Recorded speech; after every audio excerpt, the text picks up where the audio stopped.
Well, today, as I always start, we're going to go deep.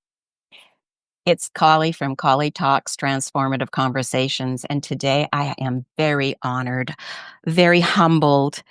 I am so grateful to this gentleman for being here today with us. And as I always say, my audience is now his audience as well. So IIIi Adato is a very distinguished innovator in the field of systemic and family constellations, renowned for developing transformative methodologies such as hypno-constellations and distant healing constellations. As the founder and managing director of London School of Systemic and Family Constellations, he has dedicated his career to teaching and mentoring students globally, offering both group and private sessions. I will be adding the information where you can contact him, but I have to continue with his journey because it is phenomenal. So his journey into systemic work is marked by extensive training under leading masters in the field. He has graduated from 4 schools of systemic and family constellations, equipping him with a profound understanding of personal and transgenerational trauma. This comprehensive background has enabled him to facilitate healing by uncovering hidden dynamics within family systems, supporting clients' growth and autonomy. In addition to his work with constellations, he is a senior member of the General Hypnotherapy Register, the GHR in the UK, and a member of the International Hypnotherapy Federation, IHF, in the USA. He has integrated his expertise in hypnotherapy to create unique therapeutic approaches, including the development of the hypno-constellation method. His commitment to merging various therapeutic modalities is further exemplified by his Tune-In Systemic Coaching program. The unique approach combines elements of meditation, mindfulness, hypnosis, neurolinguistic programming, NLP, conscious relating, and systemic constellations to address personal and professional challenges, fostering positive shifts in the lives of clients. Through his innovative techniques and dedicated to healing, IIIi continues to be a leading figure in the realm of systemic therapy, offering profound insights and facilitating transformative experiences for individuals and groups worldwide. Wow. Welcome, IIIi. Welcome. I am so grateful and honored to have you with us today. Thank you, Colli. It's a pleasure to be here. Looking forward to this conversation. Absolutely. So am I, and so will our audience be for sure. Now, I was going to ask you on a personal, journey, what pivotal experiences led you to explore and eventually innovate within the field of systemic constellations? Most innovations are need-based. Mm-hmm. I like very much the part where I observe through the process. It gives us a very unique lens to look through. And based on my observations, I often identify certain needs that a system or a way of approaching a system may benefit from. And I'm lucky enough, fortunate enough to be able to experiment with my students, with my graduates, with people who are colleagues, and develop new ideas, develop new ways of approaching the work, taking the very robust aspects of Bert's work and the origins of systemic and family constellations and look at what is needed now, what is emerging from processes Mm-hmm. that requires maybe another way of being with something or another aspect of our own inner world through which we can look maybe from another angle, from another dimension. So it's observation based and it's need orientated. It's really something that emerges out of processes. My own growth process, my own healing journey, which is not separated from my clients or my students' work Right. on on themselves. And I always say that we are the vessel, we are the client number one. And my students knows that. So we approach the journey of the self as per needs, as per aspects that may not be, have not been looked at thoroughly, to also develop the work. So it's like a two-way conversation with the method and how we can approach it in ways that maybe are unusual, maybe can open up a new window. So it's almost empirical based. Hmm. With a wonderful crowd of people, I can do this sort of work and this sort of extra developmental work with. Wonderful. And I can attest to it because I have been a student of yours. So Oh, absolutely, absolutely. Now, with the hypno-constellations, like the origins, right?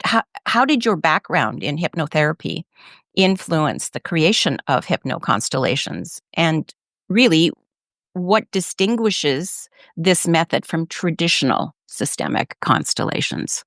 yeah.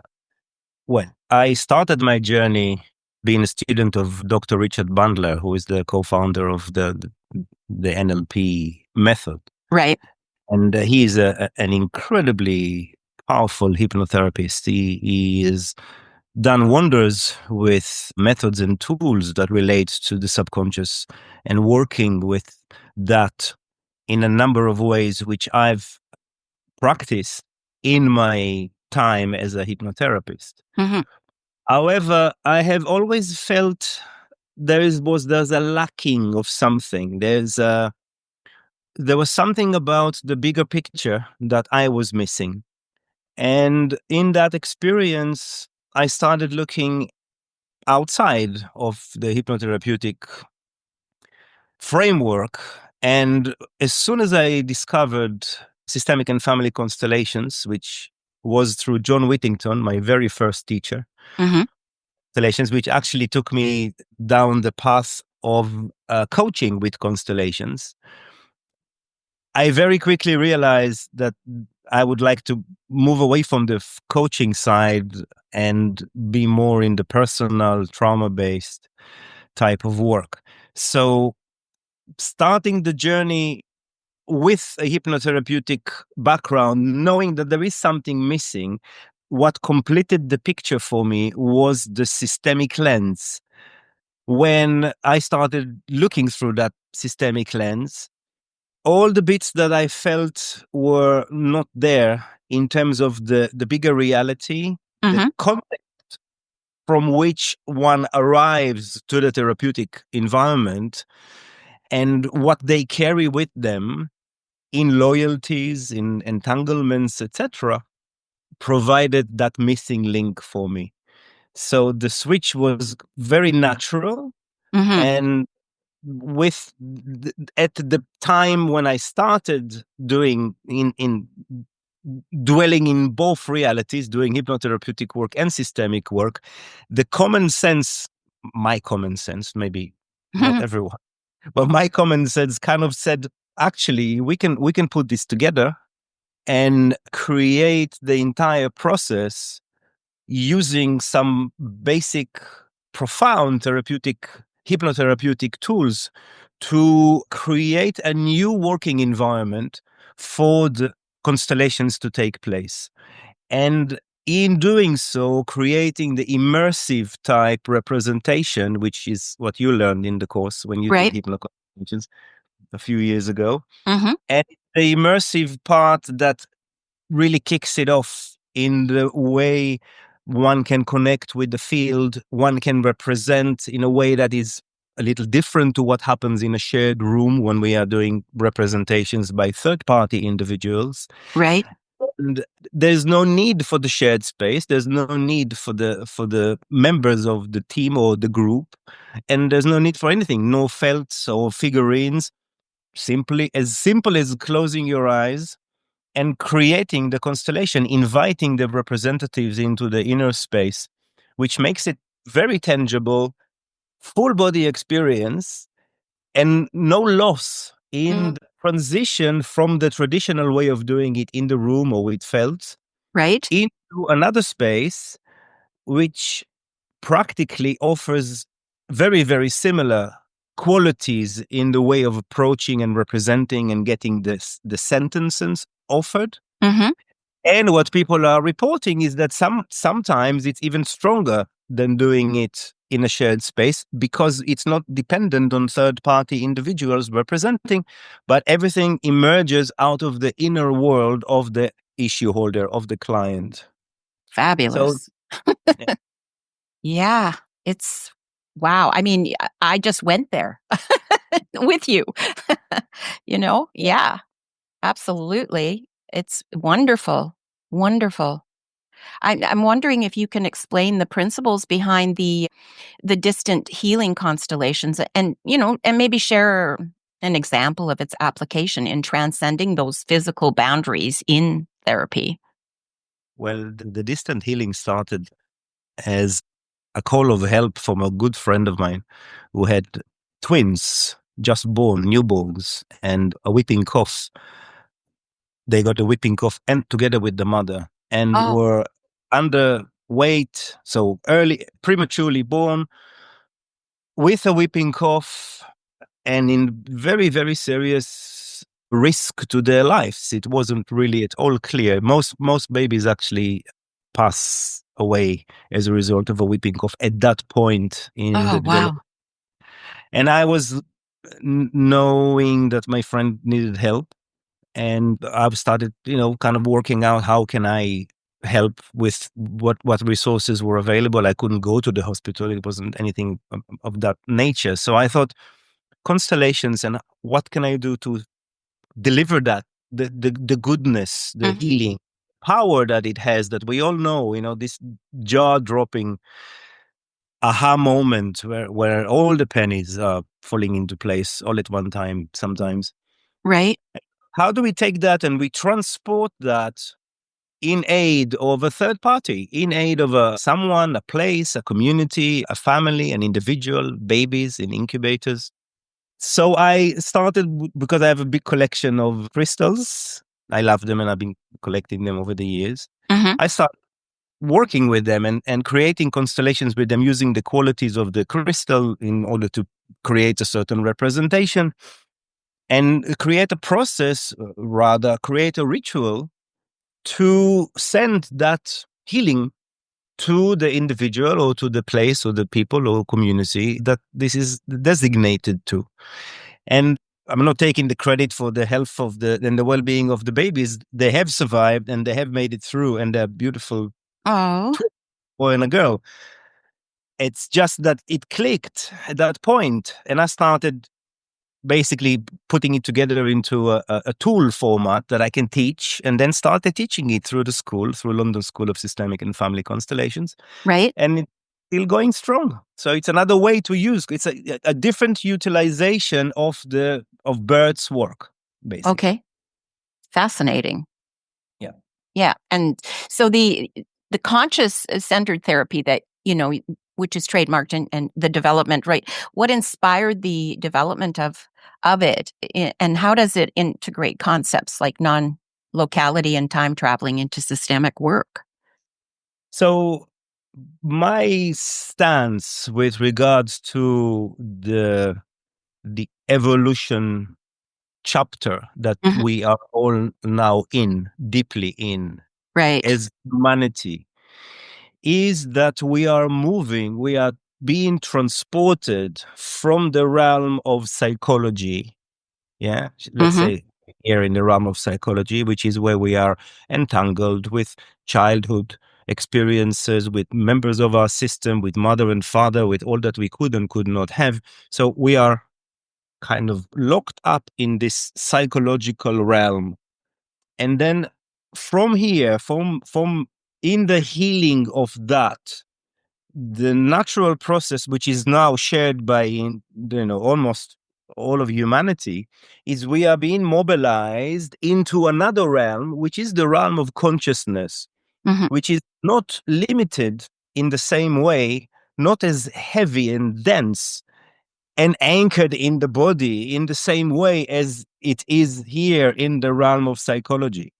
So my understanding of the process of awakening in a very, as a very general term, is exactly this movement where we are able to transport ourselves on desire, on command, yeah, on upon a decision to extend our the way we see, the way we perceive, receive process from being limited by the psychological shackles, let's call them, or entanglement of any kind, into Yes. a different way of being, in a different way of seeing, a different way of perceiving and processing a much larger reality. In fact, it is the largest possible reality which we can process, consider. It's like we can say we are moving from a fairly limited scope into a reality that nothing exists out of. Yeah, this Okay. is an all-encompassing reality that we can access, and that constellations provides us with a very clear channel into, with a clear pathway that we can then access these qualities of non-locality. I mean, when we open up the field and invite representatives, we sometimes have members of the family system who are 3, 4, 5 generations Mm-hmm. back. So time collapses. We're not limited by time. We're not limited by space, because they could have come from any country, any chapter in history. Right. So there is already some parallels between constellations and consciousness qualities.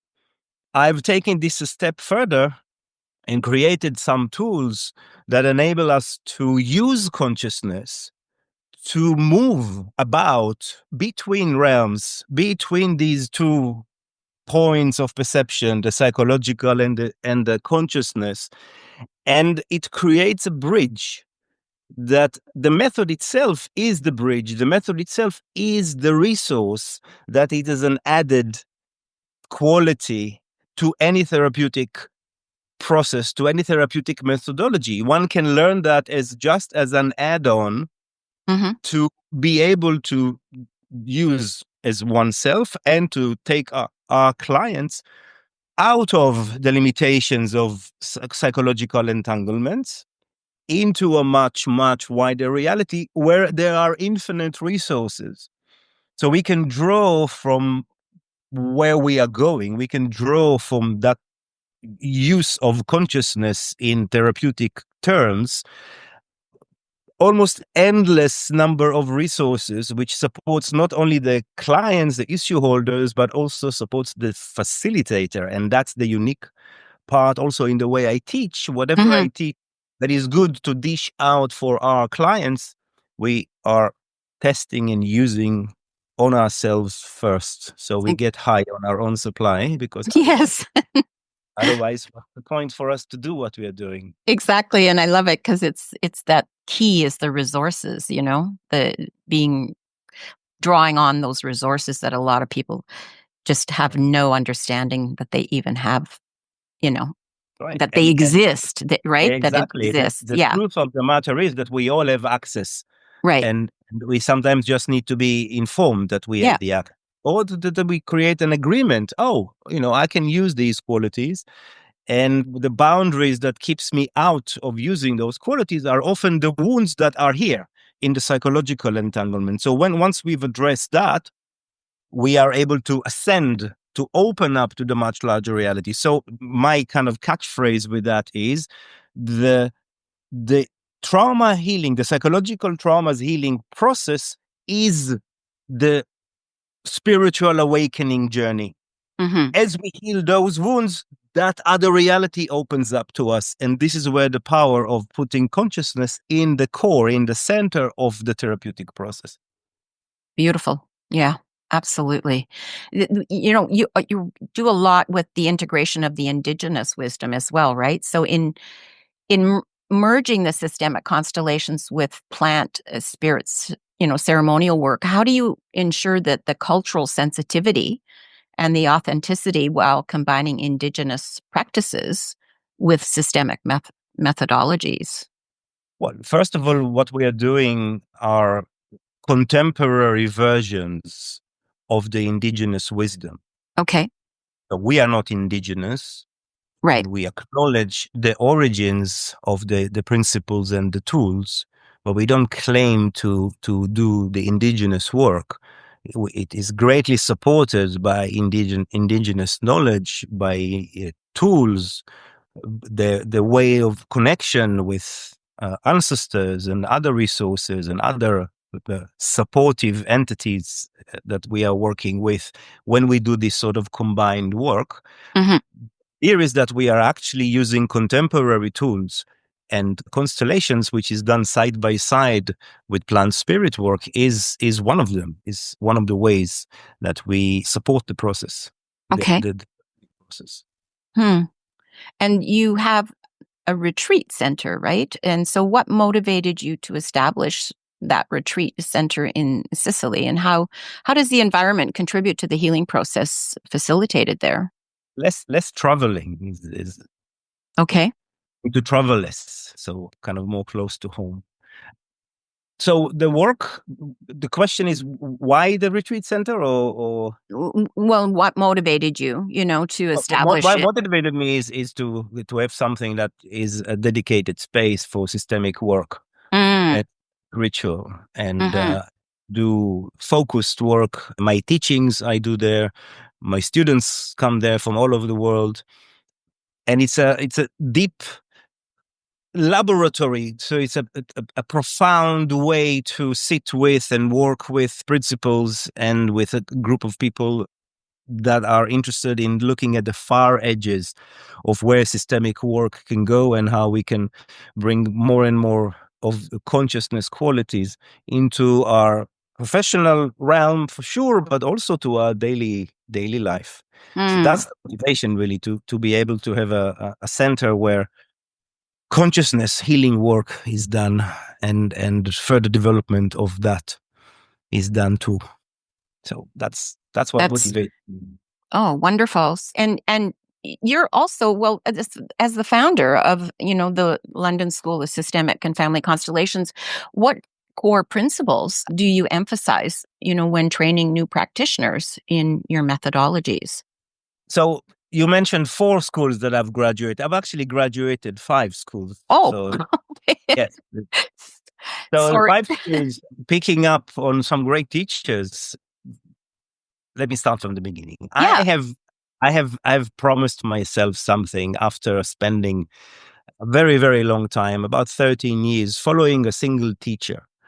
And in the following of a single teacher, there were benefits, but there were also some limitations to scope and variations on some of the teachings, which I, being someone that is driven by creativity, Hmm. uh, was finding it a little bit lacking. So the idea is that I actually don't recommend anyone to learn from a single source.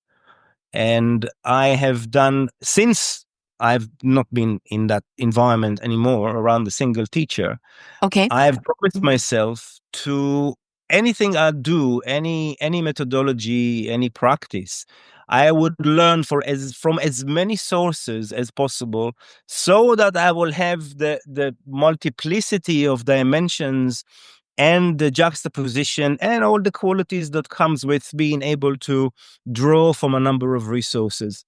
So I've done that in order to find my own path between all that I've learned, and it's pretty much yielding good, useful, and positive results for me. So I avoid learning from a single source, Hmm. and I recommend anyone who is in this work to expand their knowledge from a whole host of sources, because this is how we get the dimension, finding who we are and what we are with the method.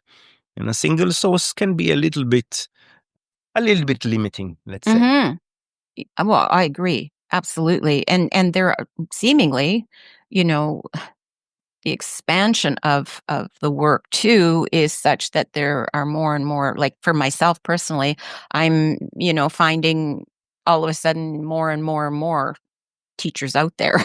So it's kind of like every day there's somebody new shows up in some way, shape, or form, either through, an email or through Facebook or Instagram or something like that. So there's, yeah, there's definitely no shortage of people. It's a matter of, like you say, being being led to and the old saying, right? When you're ready, when the student is ready, the teacher appears, type of thing.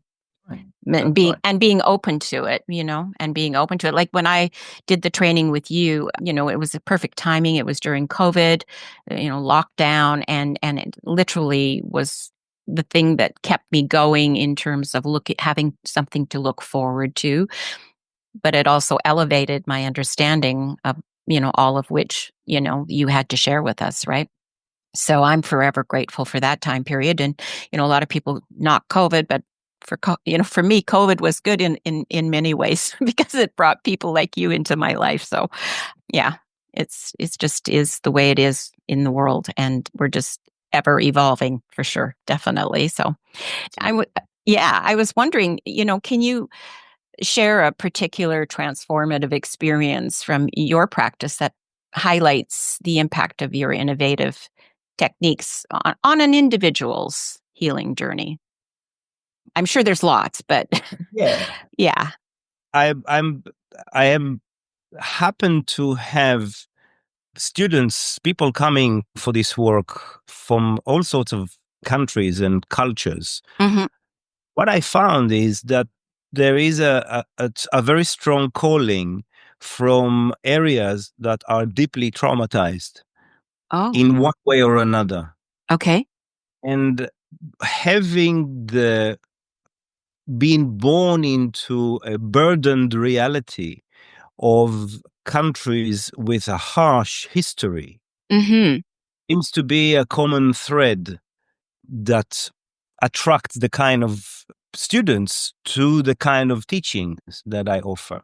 Okay. So I find that there is this bridge that the way that I present the work and hold the space, the therapeutic space in my teachings and in my facilitation work provides something of a bridge between the individual and the collective, and finding one's place in that trajectory from the individual realm to the collective realm, and learning to best use the knowledge, the position, the movement, and the entire dynamic that comes from understanding that we are both individuals and collective. There Hmm. is a part in us that, there is Colli, there is IIIi, and there is Colli and IIIi, which are actually fragments of a much, much bigger reality that we can access.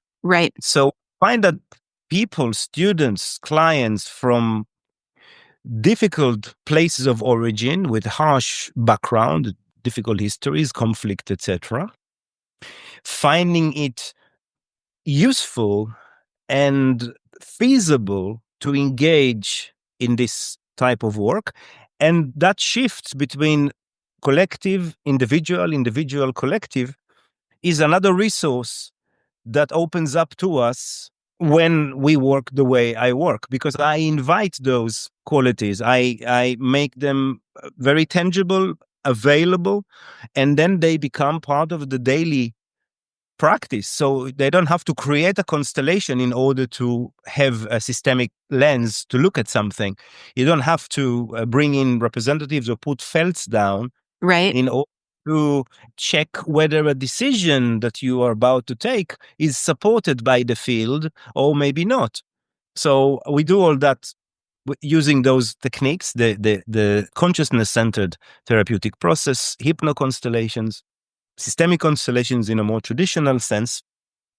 And this is where the unique side of it, and this is where people find most of the healing, because some of those wounds Hmm. are not individual wounds, not personal wounds, it's familial wounds, but they're actually for the wider perspective. They come from culture. I call them the voices of culture.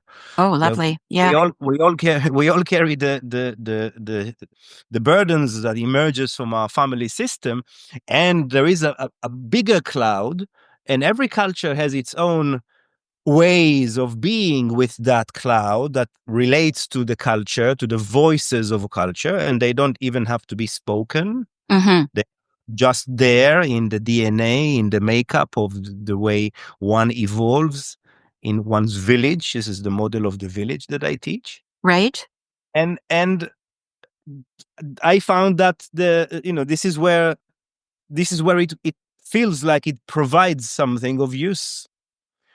And the good examples are coming from those who are able to heal those bigger systemic wounds, the voices of culture, and support the individualization process. This is the moving away from the village. This is the movement that takes us from where we come from, our true place of belonging, Hmm. and launches us, if everything works well, of course, to life, towards the land of autonomy. That's what I call it. And that land of autonomy, what leads to it is when we walk up the hill of independence.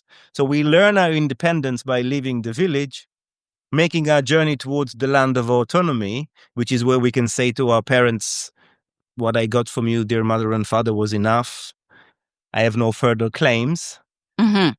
And then we have done something to support our presence, our showing up in the world as individuals, which are far less entangled and far less burdened, and then able to use our gifts, whatever that gift may be. Yes. And thank you, because that is so the question that people have been asking me about what's going on right now in the world, and that's what I've been feeling. Exactly what you described is that the collective, people are vibrating at a higher frequency right now with their DNA being rattled with all the events going on in the world, and I look at the different people that I speak with, and but I see into their field, and I see the family of origin sometimes, and I go, this is not just you trembling. This is from your family of origin trembling, because these are reminders to the family of origin what transpired in their life, and it's rippled down into your DNA, right? And so the entanglement is yeah. So wow. Thank you. It's just like that was just profound. Profound. I love it. Thank you so much for sharing that. Really, I mean, truly thank you. For your kind words. Yeah, no, it's just this has been it's not just been, because I have a few more questions left, but Right. it's yeah, I was going to ask you with regards to the future of systemic constellations. How do you envision the evolution of systemic constellations in the coming years, especially now, like with the integration of new therapeutic modalities and technological advancements? How do you envision this? Well, first of all, I see it penetrating more and more, further and further into the so-called traditional ways of doing therapy. Hmm. I know, I know now for a fact that wasn't the case before. Maybe only a few years ago, principles of systemic understanding ground practices in relation to representations, the orders of love, are being taught now as part of psychotherapeutic counseling, etc. So Right. that is already a very, very good sign. And I know sometimes it is met with resentment by the more traditional, or Hmm. used to be met with some resentment by the more traditional psychotherapeutic professionals. And I see that it's been taken to heart more and more. I guess it's because of the effectiveness of Right. it and the fact that you can actually incorporate that into any existing method and add some qualities which would open up new channels of understanding for our clients, new possibilities of healing, new ways of holding space when we are doing therapy in whichever way, in whichever manner. So I see the future in that it is informing and enriching existing methodologies and making a bigger scope for people like subtle energy workers and other type of healers and even coaches and counselors who can, with the training that I offer is designated as per one's own initiations. So one brings with them. I'm a fusionist, as you Mhm, know. mhm. So I invite those who are already practicing something. And the way that I teach is by merging what they already know with the systemic principles, with constellation as a method, as a way of offering interventional work, and with the additions, with the developments that I've been doing, like hypno-constellations, like the consciousness centered work, to provide just another way of them to facilitate or to offer what they are already offering. It's just a useful addition to any form of helper. Any professional helper can benefit from that. Mhm. And so what do you have coming up with regards to your teachings and your retreats, etc.? Can you share with us what Yes, you of have? course. Mm-hmm. So we have a 5-day systemic and family constellation breath work and systemic ritual retreat in Sicily that is happening in May, Okay. between the 5th and the 9th of May.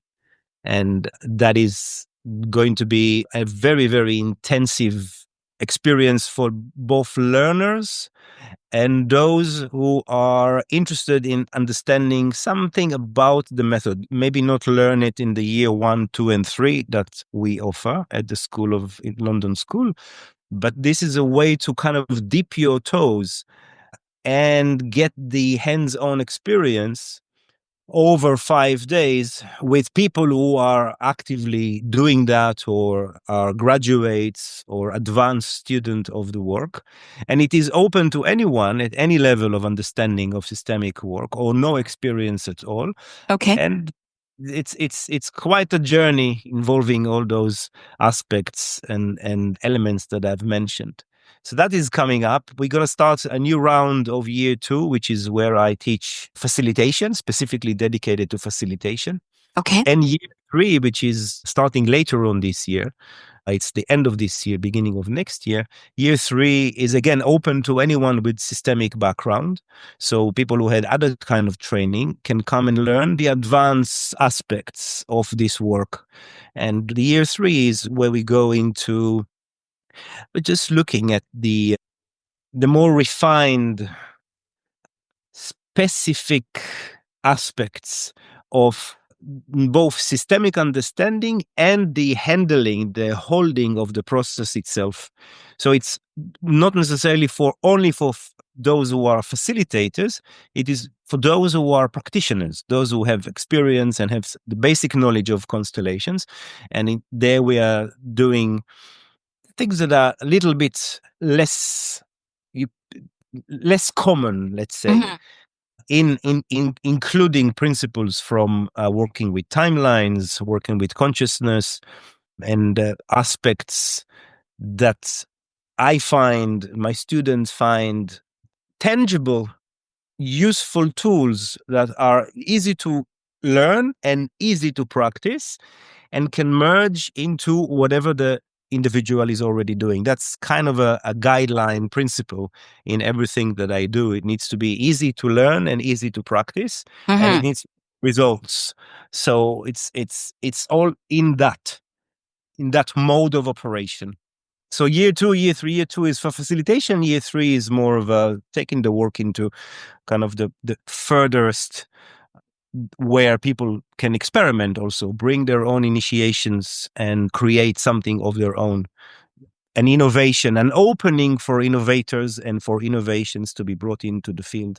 So I have people who are coming and fusing yoga teaching, Mm-hmm. uh, Kabbalah tree reading and constellations. I have students who are psychotherapists, people who are coming from more the energy healers, and they learned the method in the way that best suit what they are already doing. So it's an interesting journey because every student gets their own path Yeah. going Sounds based on based on their intention and based on their knowledge. it's not the old one shoe fits everyone. I mean, it's great. Yeah, it sounds fabulous. And that's going, I mean, that is all on your website, right? Yeah, it's londonconstellations.uk. Okay, and I will be putting a link for people that are interested as well, so they will have access to it through the promotion when I put this out, as well as they can just connect through those links and things like that. And our time now is coming to a close here, unfortunately, because I would love to have you on again for sure. But I wanted to ask you before we close, Illy, with personal insights throughout your career, what have been for you, the most surprising and enlightening insights that you've gained about human consciousness and healing through your work? Here or in the bigger reality? Both. Let's do both. In the psychological realm, which is our dimension, Hmm. our day-to-day reality, it's all about belonging. Right. That's the essence. It's all about belonging. And if we find the biggest, strongest loyalty, which is directly related to belonging, Hmm. we can help a person. And that's the key. That's the essence. This is how it stands now for me in here, Right. in the psychological realm. Okay. And and then in the bigger reality, which we can access in various ways, there it's about surrendering.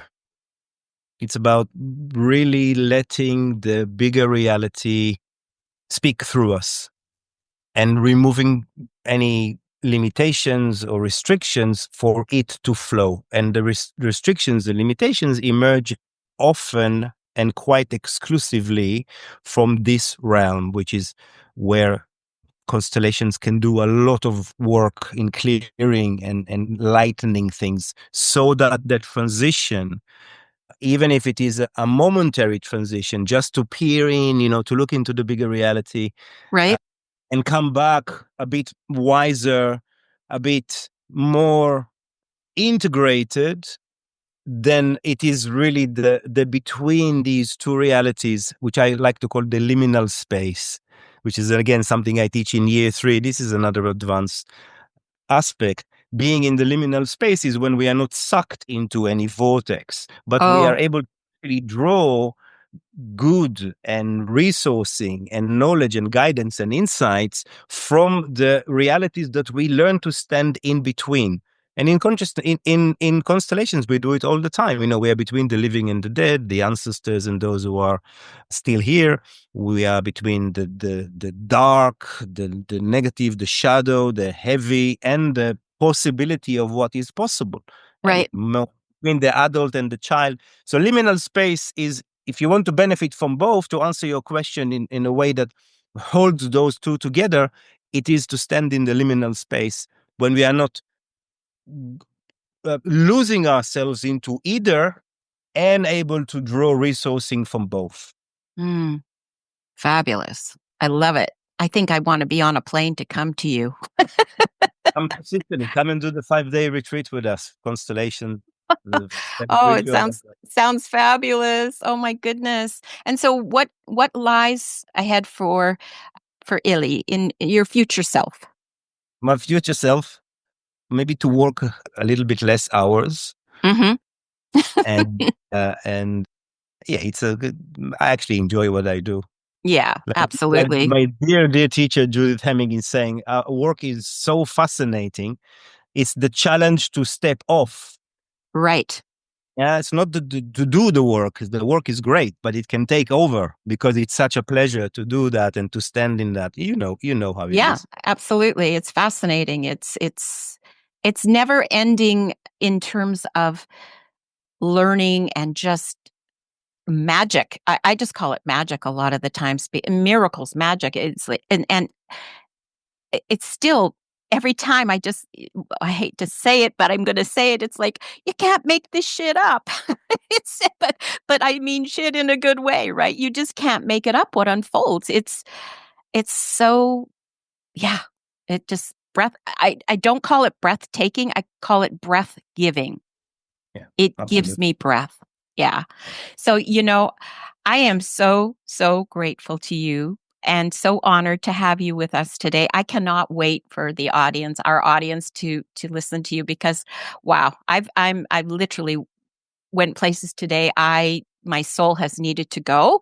And the fact that you're here, you took me there, and I'm just so grateful. So I know our audience will be as well. So thank you so much. I can't like I will get to Sicily one day. I don't know if it's this May because I'm contracted to do something that I can't get out of right now, but who knows? Maybe I can get out of it.